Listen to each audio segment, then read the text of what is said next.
What's going on, everybody? This is Kyle, the car enthusiast, and today I'm doing a 5-year review on my 2017 WRX.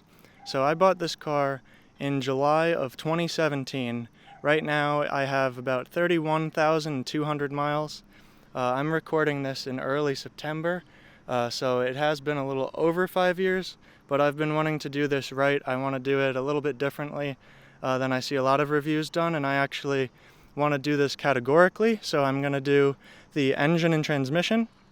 I'm going to talk about the exterior, the interior, some of the odds and ends, and a controversial topic for some, reliability. So again, I've had this car for 5 years. I have a couple of mods done to it, but it is mostly stock. I'll probably do another video talking about the modifications I have done if you're interested. But I figured I would do this review to let you guys know that want to get a WRX, want to have a VA chassis WRX. That is what it's called in the Subaru world. So I figured I'd go over everything that I like about the car, some interesting things I found out along the way, and I have been thinking about this for a few weeks, and I have a cheat sheet with me, actually cheat sheets. I have like 4 pieces of paper to make sure I don't forget anything. But I wanted to make sure I did this right, and it was the most informative WRX review out there. So I figured that you guys would appreciate it, and let's get into it. Okay, so for the exterior, I figured I would start at the back where I have done a couple mods. As you can obviously see, there's the NVIDIA Q300 and Rally Armor mud flaps. That's basically it that you can see besides the little odds and ends I've done on the inside. I have the OEM rain guards here, the rain visors, and then in the front I have a Molded Innovations STI style front lip. So it's not the actual Subaru one, it's the Molded Innovations one, and I'm not doing a review on that this time, but I will say it was a really good quality lip at an affordable price that I was happy with. This is the premium model, so it has the sunroof, as you can see. Had to have the sunroof for me. My last car didn't have a sunroof, and I've always wanted one. Also, you can see down here, I have the Diodynamics Luxion fog lights. So this is not their newest one that they sell. They also don't sell these anymore. But if you know anything about Subaru headlights, they're not very good. So I had to do something about that, especially this being a halogen car. It's not a limited. I'll go into more details about that later. The fog lights made a huge difference. That's all I'm going to say right now. Definitely get the fog lights if you need some headlight improvement. I know that they're not the headlights, they're the fog lights. But one of the complaints I had was you could kind of see forward, but the side view was very not lit. So the fog lights remedied that, and they also look cool. They're kind of like a cool white color, which clashes a little bit with the headlight color, but it doesn't bother me enough to do anything about it. I've actually heard that the LED headlights on the limited models, they're about $750 a piece, new from Subaru unless you buy from eBay, but you never know the condition of the lights from eBay. I would say stick with halogen if you can deal with it. I do know that Sylvania Silver Star Ultras are a great upgrade. I had them on my last Subaru, and they made a huge difference. So when I upgrade these lights, that's what I'm going to do. But if the LEDs burn out on the limited ones, you have to buy a whole headlight. They're not replaceable LEDs like you would think. They're whole housing units, and they're all integrated, so you kind of have no choice but to get a new one if they go out on you. So I would not recommend doing that. But for the rear of the car, I would also like to talk about, as we're going back here, that this is the first generation WRX actually that doesn't look like the Impreza. So if you know the WRX, you know that the WRX has always been the souped up Impreza, right? So 1998, little history here about the Impreza. Sorry if you aren't interested in this, but I figured it's good enough to point out. 1998 was when the Impreza actually got a sporty version in the United States. There was some sporty versions in Japan for a while, and for some reason they didn't bring it to the States till 98 with the 2.5 RS. So that car was from 98 to 2001, and the WRX actually didn't come to the States until the 2002 model year with the bug eye. I actually like the bug eye. I know a lot of people are indifferent about it, but that's the first WRX that came to the States, so it's a little nostalgic for me. They didn't bring the STI to the States until 2004, the blob eye model, and then they went to the Hawkeye in 06 and 07, and then in 08 they made a huge change to what's known as the GR or GV chassis, depending on if you're talking about hatchback or sedan. And that was a huge change. The WRX was usually not talked about from that generation, whereas the STI was only available in a hatch. So you either had to love the hatch or you hated it. There was not really many in-between people. In 2011, they went back to making the WRX look cool, and they gave it the wide body that the STI had, and they changed the styling a little bit. And then you could get the STI in a sedan again. And then in 2015, they decided to change it up completely and get rid of the Impreza-based WRX altogether. I mean, I'm sure there's still some Impreza under here, but it's the first one that doesn't look like a souped-up Impreza, which I think is pretty cool. This is called a VA chassis, if you didn't know. And the one after this, I don't remember if it was a 2022 WRX or 2023, but the new one, that's called the VB chassis. So there's a little Subaru history for you. As for why I decided to get this car over its competitors, number one, all-wheel drive. Gotta have all-wheel drive where I live. We do get snow. At one point we had 4 feet of snow in 1 year. Not where I live directly, but a few hours away from me, so that can give you some insight into why I want all-wheel drive. And I had all-wheel drive since I started driving, so I'm kind of used to it. I've driven some cool front-wheel drive cars like an SRT4, Mazda Speed 3, and some others, but something about Subarus has always drawn me in, especially where I'm from, because we kind of need all-wheel drive. And I just like the cars, to be honest. I was drawn in with the Subaru Rumble. I know, ironic, this car doesn't have the Subaru Rumble, but funny enough, I was blessed with the opportunity to get this car, so I got it and I'm loving it. One of the other reasons that I really enjoy the WRX and Subarus in general is the safety ratings. So yeah, that's kind of self-explanatory. Don't need to explain much on that, but having good safety ratings is always something to put your mind at ease. So other than that, all-wheel drive, safety, car had to be a stick, of course. Let me kind of explain that for you here. Yep, save the manuals. That's me. I'm one of those people. I know. Some people, they don't love manuals. They're like, automatics are faster. I understand that. I actually do like automatics too. They definitely have their purpose. Fast cars with automatics are very cool. I will not deny that. I'm just a manual person, to be honest. I've always enjoyed thinking about how the machine works when you're using it. I grew up on dirt bikes, so I was shifting gears from a young age, so it's just something that comes natural to me. And it's something that's just enjoyable. Like, it makes driving more enjoyable. If you drive stick, you'll know what I'm talking about. If you've never driven stick, I highly recommend trying it.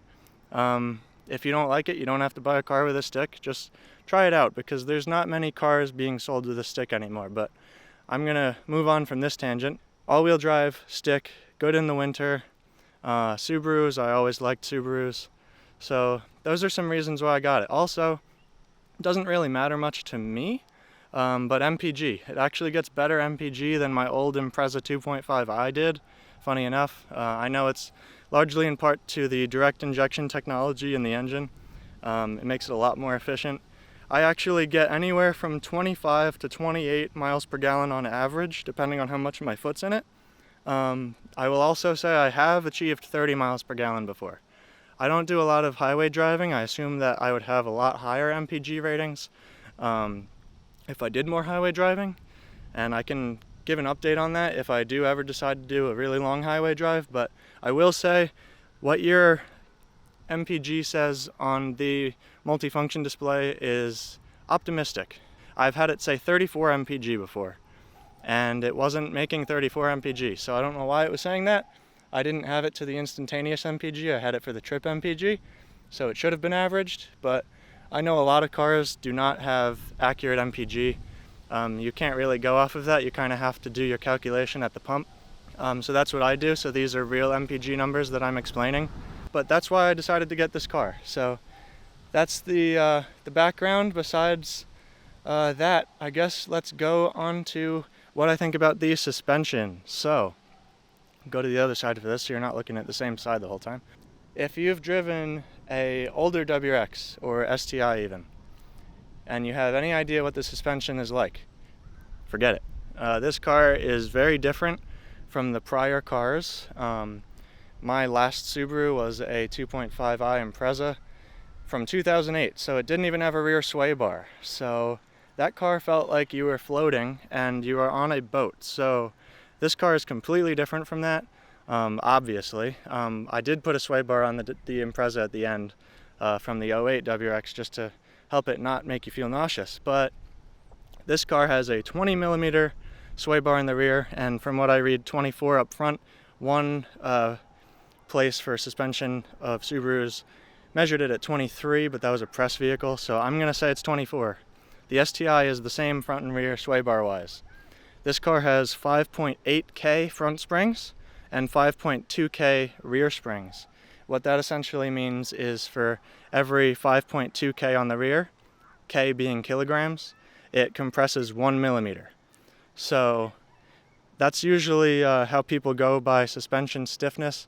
I'm not going to get into that here because it's very technical. It's actually a lot more involved because you have to calculate the wheel rate, the motion ratio of the suspension front and rear, McPherson strut in the front, multi-link in the rear. There's a lot that goes into it. So 5.8 and 5.2, if you compare it to a car with higher numbers, doesn't always mean it's stiffer, so just keep that in mind. There's a lot more that goes into it. But yeah, for the suspension, I actually want to mention that for the 2015 WRXs, they all have the same suspension. They have twin tube front and rear dampers. Monotubes are usually considered the more sporty version, and they were not inverted in 2015. They're all not inverted. 2016 for the base model, actually 2016 and onwards for the base model, they had the same suspension as the 2015s. 2016, 17 onwards, premiums like this one and limiteds actually got slightly different suspension. It's actually the most comfortable suspension you can get in a WRX is the premium limited 16 and up. And they have monotube front dampers, still twin tube rears. This information is from RCE Engineering if you want to look them up, but that's a little shout out to them. They have some great information out there on Subarus. Highly recommend you do their blog posts and read more about suspension if you're interested, especially with Subarus. But that's kind of a rundown on the suspension here. I rode in a 2016 STI and it's way stiffer than the WRX from a seat of the pants feel. Being this is a car that I want to drive daily, I don't want it to be too stiff. I do not find enjoyment in riding in extremely stiff cars, but I do enjoy a firm but plush ride, like a German-esque ride. I've ridden in a lot of GTI and Golfs. Those I really like the suspension because it's compliant yet still sporty. This definitely feels more sporty though, so if you're into that, you would like this. Just keep in mind if you're test driving a base car, it's going to be a little bit stiffer than the premium and limiteds, and if you're test driving an STI, it's going to be stiffer than both. So just keep that in mind with how tolerant you are to harsh rides. RCE actually talks about these cars being underdamped in the rear and overdamped in the front, which simplified terms means that front, if you're hitting a harsh bump like a pothole, can feel a little bit rough and kind of harsh. And the rear will kind of soak it up a little more. It'll bounce a little bit more, so the rear is fine. The problem that comes with that is the car pitches when it hits a bump, so it kind of porpoises. If you've ever looked into F1 suspension and the issue they had with porpoising recently, you'll know what I'm talking about. But it kind of gets annoying. It's not necessarily the stiffness of the front when you hit a pothole, it's the pitching that gets to me. So I have been looking into options to resolve that. The only option I can think of that won't make the car much stiffer is the Bilstein B6s, or Bilstein if you want to be super critical of how you pronounce it. But yeah, that's the only thing I can think of that would actually make the ride more compliant. That all comes back into damping again. I'm doing a lot more research into this, so when I upgrade it, I'll let you know. But I don't think I'm going to be doing that for a while. But that is the warning I will say about suspension and stiff cars, because this is a lot stiffer than the GR-GV chassis from 2008 to 2014, so just keep that in mind. The prior chassis, I haven't ridden in too many of those, so I can't speak much to that, but I'm going to assume they're softer, because cars usually get stiffer as the generations go on, and more sporty. I will say that the suspension in this car is amazing for enjoying twisty roads. When you're thinking the jarring ride I was just talking about, once you go onto a back road and you start actually enjoying corners, you forget about all that. You just enjoy the car. And I have actually noticed that in the summer it can feel a little bit soft, and in the winter it'll get a little bit stiffer. I'm assuming because of the oil in the dampers and just how things work when they get hot or cold, because the fluid can flow more when it's hot. It's a little stiffer when it's cold. Same with engine oil if you think about it that way. So that's probably why. So I think it's a good balance overall throughout the whole year. If you're not seeing cold temperatures like I see, we get into the single digits sometimes up here, so that's why it feels stiff to me at times. But in the summer, it doesn't feel that bad. So I would say if you live in a climate where you don't see anything lower than like 50-degree temperatures, Fahrenheit of course, don't really worry about the suspension. It's a lot more compliant when it's warm. But if you live in a colder climate, it can feel harsh in the cold weather, so just keep that in mind. There's also WRXs with 17-inch wheels that you've seen around. That is 2015 base premium limited, and then 2016 and on base only. That's the only way you can get a WRX with 17s unless the person you're buying it from modified the wheels or changed them. 2016 premium and limited and up always had 18-inch wheels, which are 18 by 8.5 plus 55 offset with a 245 40/18 front and rear. I will also say, if you find a car with the stock tires, the Dunlop Sport Max RTs, yeah, just get new tires. If you have one of these cars, you'll know exactly what I'm talking about. They are very stiff, very loud and noisy. They handle good, but I haven't heard the best thing about tread wear and all that. Being that I live in a place where you get all 4 seasons, couldn't do summer tires year round. That's dangerous. Summer compounds get really rock hard, anywhere below 50, usually 45 degrees Fahrenheit. It can get kind of dangerous. So I would recommend getting at least all seasons, or 2 sets of wheels and tires, one with all seasons, one with summers if you want to do that. I went with Michelin AS3 Pluses on this car. I love these tires. They are really great. I actually was surprised they weren't summer tires. They have so much grip. But I would say if you want to take it to the track, obviously, think about more than all-season tires. But I haven't actually driven these a lot in the snow either, so I can't speak to the snow performance. They actually are pretty worn on the rear inside from camber wear, stock camber wear. I didn't add any camber. The only time I actually drove it in the snow was in a parking lot to take a picture where there was snow left, and I just blipped the throttle a little bit leaving, and it kicked out a lot sooner than I was expecting. Could just be because this car has sway bars and my past Subaru didn't, so I wasn't used to the added grip in the rear of this car versus my last Subaru, because I never drove the other Subaru in the winter after I got a sway bar for it. So I haven't really gotten acquainted with how this car handles in the snow yet, so I can't speak to if these tires were causing that or if it's just me having to get used to the car. I know I've had the car for 5 years and I haven't driven it in the snow. Someone's going to make a comment about that. If you don't have to drive it in the snow, why would you?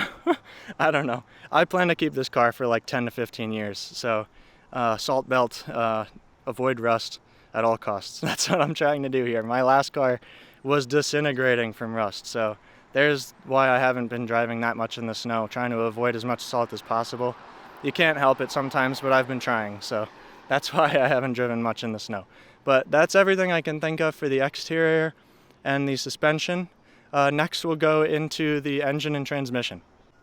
Okay, so now we're at the engine bay. So as you all know, the engine of the 2015 and up WRX is actually a completely different engine from what was in the prior WRXs. So this car uses a FA20 DIT, also known as the FA20F, whereas prior engines in the WRX were EJ, either 2.0s or 2.5s. So this engine, being a completely new design, gets rid of what everybody used to know Subaru as, which was the unequal length header 4-cylinder, and they ended up going to equal length headers instead of unequal length headers. So with this car, they actually went to a plastic intake manifold as well. Still a top mount intercooler, but the headers are equal length instead of unequal length because this car actually uses a Garrett twin scroll turbo, believe it or not. The prior cars used to use a single scroll turbo, and it actually had a up pipe that came off the unequal length headers, which went into the turbo and was a lot less efficient than this new engine. Also with the prior WRXs, because the turbo was in the engine bay, there was a lot more heat soak. So I kind of feel like Subaru was thinking if they put the turbo down low in the engine bay, kind of where the air can get sucked out, they thought that it might pull the heat out better. I haven't really noticed any overheating issues on this car. I have noticed a couple actually, the worst of which happens on the highway in traffic.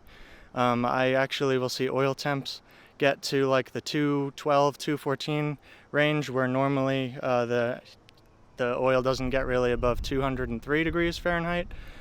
But like I was saying, since it was a completely new engine, they tried actually optimizing the torque on this engine, because the prior engine was a 2.5 liter, so this one being a 2 liter, they had to make up for it in some way. They gave it the twin scroll turbo, hoping that that would help with the the torque loss, I should say. And in doing so, I actually have noticed a really big torque surge down low. This car makes max torque, I think, really low, like somewhere in the 2,000 to 3,000 RPM range, which is unheard of for Subarus of old. I would say that it's a lot more usable power, because when you're daily driving, you're actually in the lower RPMs. A lot of times I don't even shift above 3.5 if I'm just cruising around, so it's good to have that torque down low. As with other things with this engine though, being a new platform, there were some things that weren't tried and tested, should I say. And thankfully this model year, 2017, kind of had some of the issues already ironed out. But I did notice one issue on my car close to the 5-year mark, around 30,000 miles or so. I don't know if you'll be able to see it because of the lighting, but right down in here, there's a PCV tube, and it comes loose. So I actually was doing my yearly inspection, checking under there, and it was a little caked in oil, should we say. I'll put up a picture here, or a video clip, for you guys to see. So as you can see from what I'm showing right now, it's kind of caked in oil, and that was a little disconcerting to me. So I did some research into it, and apparently there was a TSB. I can throw the TSB number here as well. I can also make an in-depth video about that if you guys would like. But yeah, I ordered the new piece from Subaru.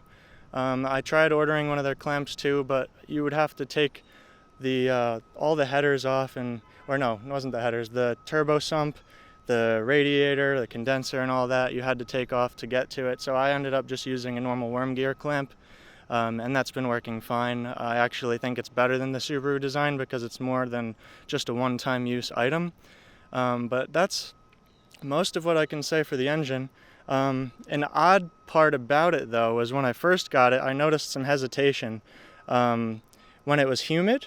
And I actually found out that it was because the dealer didn't check my airbox when they delivered the car, because it wasn't from the dealer I bought it from. It was initially a car that was a different part of the state, and it was transported to the dealer I bought it from, and there was a little rat's nest in there. So the rat's nest was blocking the airflow from getting into the engine, causing a little bit of low-speed pre-ignition. Caught it when it was happening immediately, and I let off.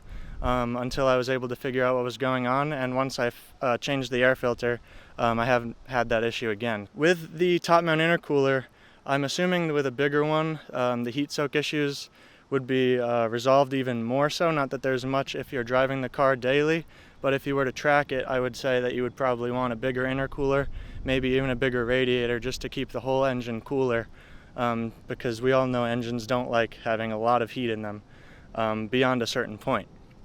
So beyond going on to the engine part here, I want to talk about the power delivery. And everybody knows about the torque dip that people talk about in these cars. I have noticed that as well. In the 4,000 RPM range, there's a big surge, and then it drops off, and then it surges again right at the top.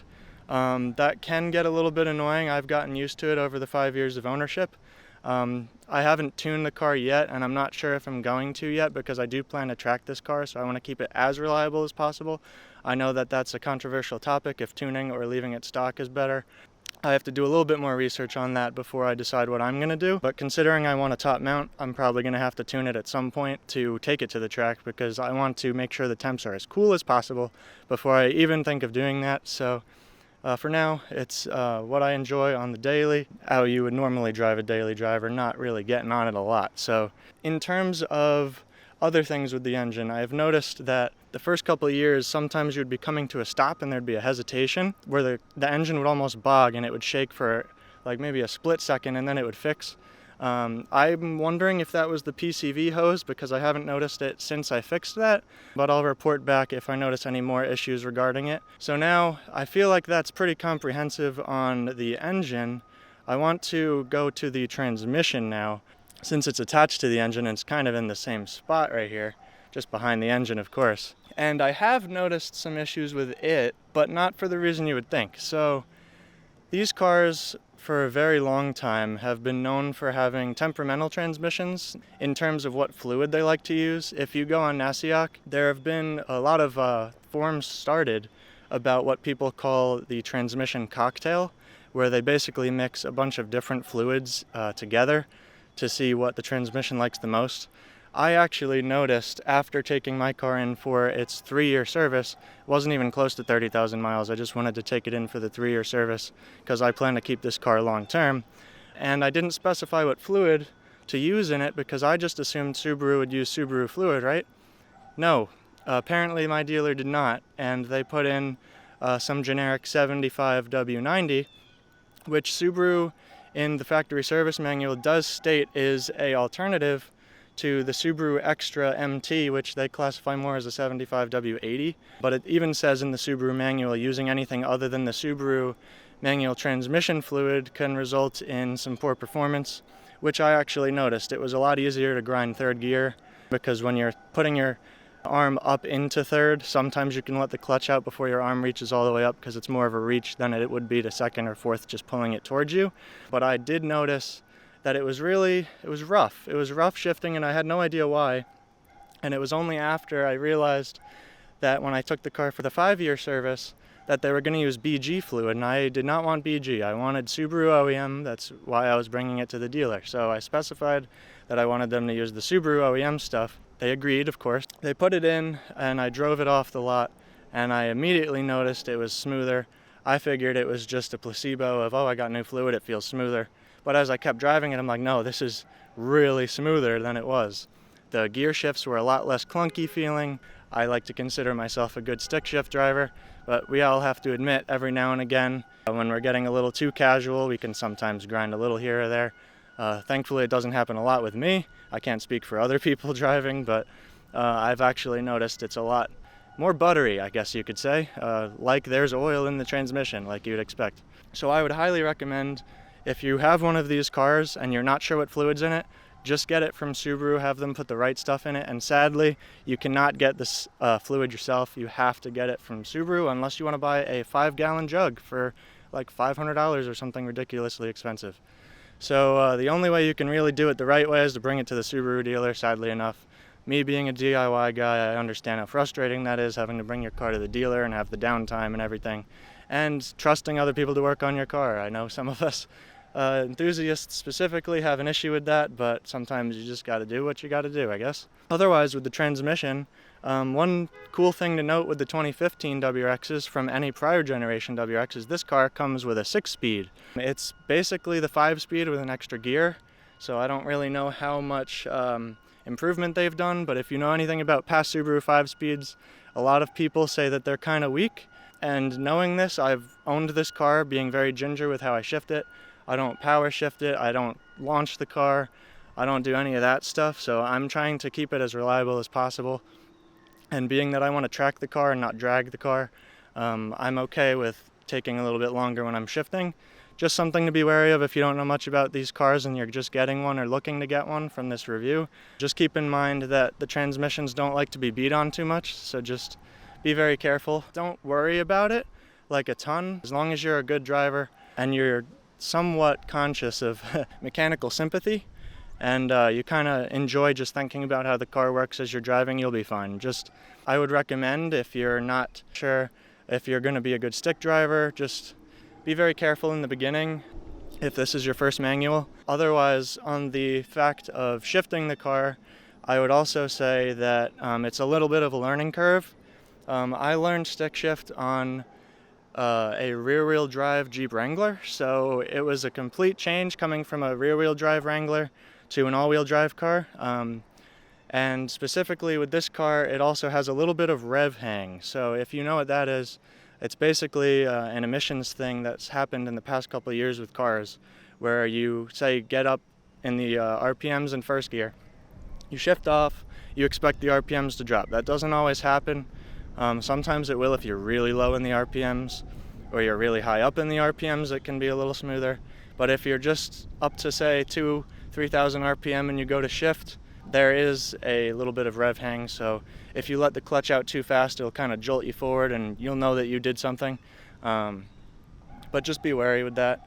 I would just say try to stay at the engagement point of the clutch for a little bit longer. That's the tip I would give compared to other manual cars. That's about the only thing you can do unless you tune it. I've heard some tunes will get rid of the rev hang. I can't speak to that, of course, because I haven't tuned my car.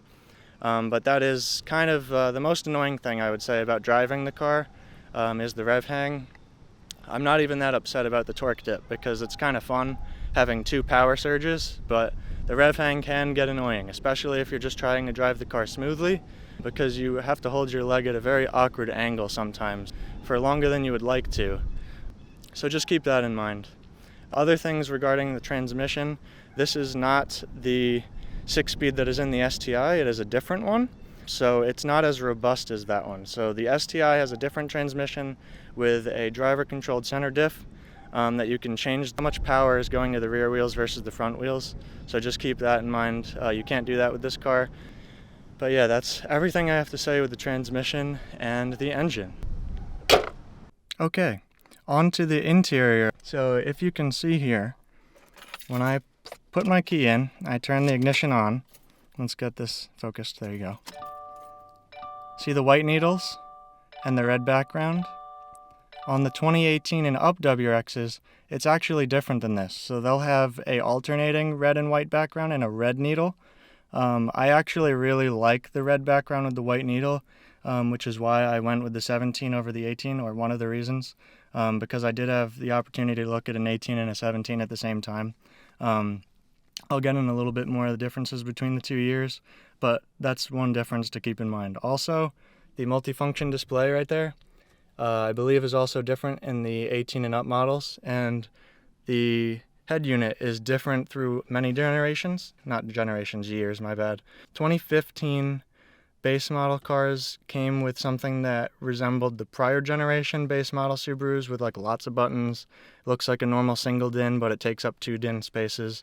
And the touchscreen was optional. 16 and up, I believe they all had touchscreens like this, unless you went with a limited, and then they got a bigger one with the Harman Kardon and nav, or just the nav. I think there's a little bit of a discrepancy there. But there's usually this one in the 16 and 17, I believe 18 also. I kind of lost track after 18 because they're very similar. Just keep in mind that 15 won't usually have this touchscreen unless it was a limited. If you want the touchscreen, 16 and up would be a better buy. And a couple other things to note while I'm on the years would be, in 2017, it was known that the Firewall and the pitch stop mount in the engine bay would actually rip, potentially off the Firewall. And they fixed that in 2017 after a certain VIN. I'm going to see if I can find the VIN for you guys and put it in the video. So if the VIN is after this one, it should have the Firewall fix. So you shouldn't have to worry about that. This VIN I know is after the Firewall fix, so I don't have to worry about that. 2018, they also made some sound deadening improvements to the car because there is some road noise. There is definitely road noise when you drive any Subaru, to be honest. Yeah, it could just be the tires, 18-inch wheels that I wasn't used to, but the 2018 supposedly have thicker glass in the windows and some other little odds and ends to make the sound deadening a little bit better, so keep that in mind. Another thing to note on my interior is I have the auto-dimming rear view mirror. Highly, highly recommend getting this. If you know what it's like to drive at night with people, really bright lights behind you, having to flick that thing on and off all the time can get annoying. So I would highly recommend getting this mirror. That is a great option. Another option that this car has is this right here, which is essentially an armrest that you can make larger. So I love having it up all the time. I don't really have it like this ever. Also with the premium, you get heated seats. I do not believe the base has heated seats. This also has heated mirrors. This has an all-weather package. Doesn't have the all-weather floor mats because I changed the floor mats. I'll explain why in a different episode because this one's getting really long as it is. I'm going to have another video going over the mods I have to the car, including these right here, the floor mats and other things that I did. One thing to keep in mind is that this screen right here, if you're driving at night and you don't like it, just do this. Hold the button. It shuts off. I took 5 years to find that out, but I would highly recommend learning about that as soon as you can because driving at night with a screen right in your face isn't that fun. And then of course, if you want it back on, you just push the button. So that is something that a lot of people probably don't know about, believe it or not. I have this hill assist disabled because it's more of a hindrance to driving stick than helpful. And the way you do that is to hold the traction button down until you get everything off, I think. There's a description in the owner's manual about that. I don't remember off the top of my head. I think you hold the button down till something shuts off, then you let go, you push it quick again, and this will start to toggle. There's lots of YouTube videos out there about that, so just look that up and you'll find it. This video is already really long, so I don't want to take too much of your guys' time. But that is what I can think of for the interior, other than if you've ever noticed driving when you're in fourth, sometimes getting on and off maintenance throttle, this will wiggle around. That's normal, happens to me. My buddy who has a WRX asked me the same question when he had his, so just don't worry too much about that. Subaru interiors, rattles can develop, that's normal as well. Some have more than others. Depends on how many mods you've done, I guess, as well. The seats can be kind of hard for some people. They break in a little bit. It's good enough, I would say, for about an hour, hour and a half of driving, and then you got to take a break because your rear end gets numb. So if you're going to take a long road trip, just plan ahead for taking breaks just to give your body a break every now and again.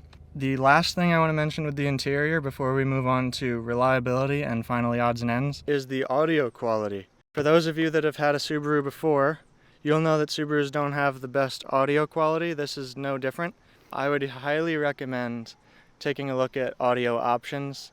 The only real options, unless you want to like start running speaker wire and stuff, they have kicker upgrades. I put the kicker tweeters in mine and it made a huge difference. I'm also planning to get the kicker speakers for the doors because supposedly that'll make a big difference as well. Okay, the one that everybody wants to hear about, reliability. Contrary to popular belief, I feel that Subarus are actually quite reliable. A lot of times, from all the research I've done, the issues that people have with Subarus, reliability-wise, are due to a lack of maintenance. So Subaru engines, or boxer engines I should say, they're a little bit different because they have oil essentially sitting up against a lot of gaskets. I know everybody's heard of head gaskets and oil leaks and stuff with Subarus. I won't deny that, but it's mostly for EJ253s, which are the non-turbo engines. I repeat, the non-turbo engines. If you want to hear a little bit more in depth about this topic, I would recommend looking at Mr. Subaru's videos. He has a great explanation of why head gaskets sometimes fail on Subarus, usually from not replacing the head gaskets properly or using the incorrect ones, or I should say the incorrect ones because Subaru uses a single gasket for the EJ253s when they should have used a multi-layer steel gasket like they do on the turbo models. This also uses a multi-layer steel gasket if I remember correctly. So the ones with multi-layer steel gaskets usually don't have issues. I had a Subaru with 173,000 miles. It didn't have a head gasket failure in my possession. The person I bought it from did the head gasket replacement. I don't remember when they did it, to be exact. I think it was like 120,000 miles or so. But it's not as bad as everyone thinks. If you know where to look when you're buying a Subaru, just look at the top of the engine where the head meets the block, up top and below, and if you don't see oil, you shouldn't worry about it. Also, understand what a multi-layer steel head gasket looks like versus a normal fiber one, and if you see one of those, you should be fine. Also, with any car, try to get service records. So if it's a Subaru that you're worried about having head gasket issues, make sure that they have service records to prove that they fixed it in the past.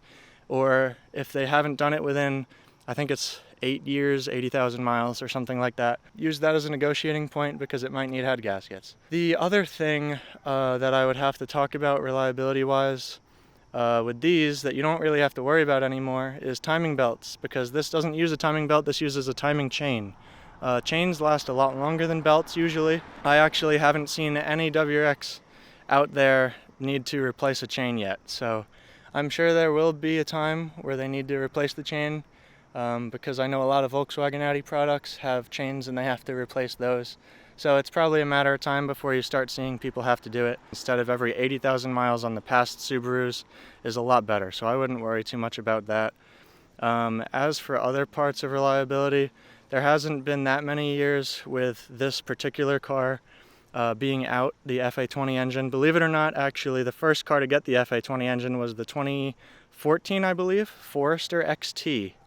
So if you're curious to see some reliability figures on these cars, you could also look at the Forester XT of that model year and generation. I have seen a lot of Subaru WRXs with the FA above 100,000 miles, but again, there's not too many examples out there, so only time will tell how they get when they're higher mileage. But I will say, 5 years, 31,200 miles on my car, hasn't had any issues except for the PCV hose and the intake filter, which was not really the Subaru's fault, it was the mouse's fault, or whatever rodent, if it was a chipmunk, was in there's fault.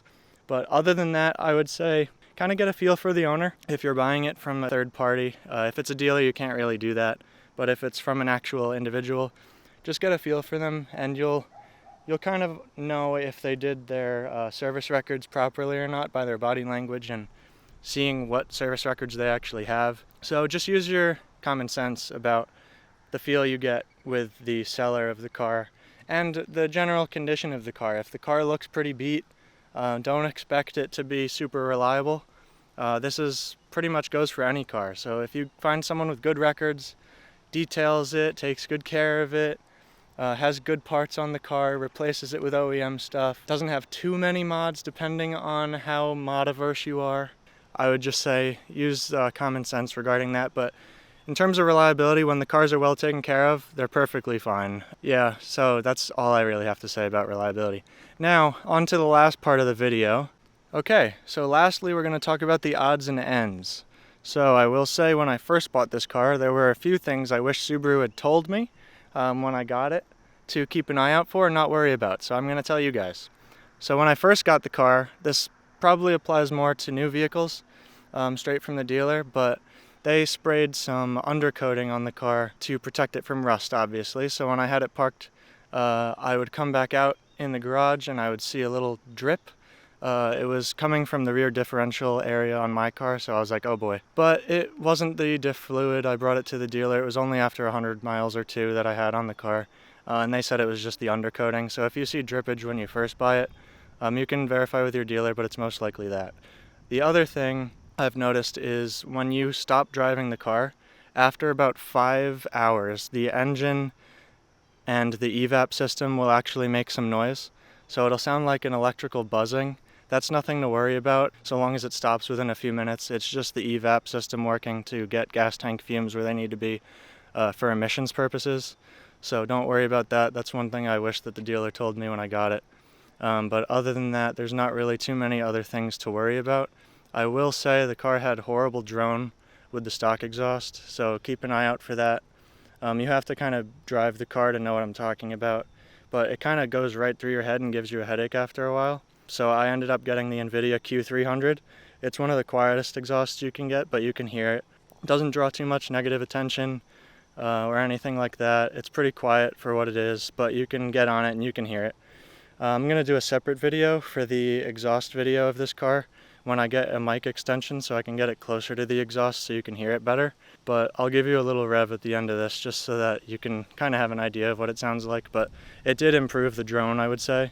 Obviously you can hear it more than the stock exhaust, but the annoying frequency that goes through your head has been much improved. I don't know if that would have changed after break-in of the exhaust, because I got rid of mine with only a few thousand miles because I couldn't take it anymore. But other than that, that's the only thing I would say to worry about with actually having to change something hard part-wise. Otherwise, I don't think there's much else to say. If you're looking for CarPlay, like Apple CarPlay, I think 2019 WRX has got that, 2019 and up. I'm not too worried about CarPlay because I like listening to the car with the windows down and the music as well, which I can just do with Bluetooth. So it's not the end of the world. If you want navigation, obviously get a car with navigation, where you can use your phone or whatever else you want to do. From what I can tell, if you want to add navigation to a non-navigation car, it can get a little pricey, unless you go to an aftermarket head unit, but I'll leave that up to you with what you want to do. So that's it. That's my 5-year review of the 2017 WRX that I've had, 31,000 miles. I'm going to be making a lot more videos on this car. An exhaust clip video I'm going to be making. I'm also going to go over the mods I have on the car and mods that I'm considering getting to the car. So if you're into that type of stuff, definitely follow my channel, Kyle the Car Enthusiast. I'm going to leave some clips here at the end of the video that you can click on if you want to watch more, and feel free to subscribe. Thanks for watching and have a great rest of your day.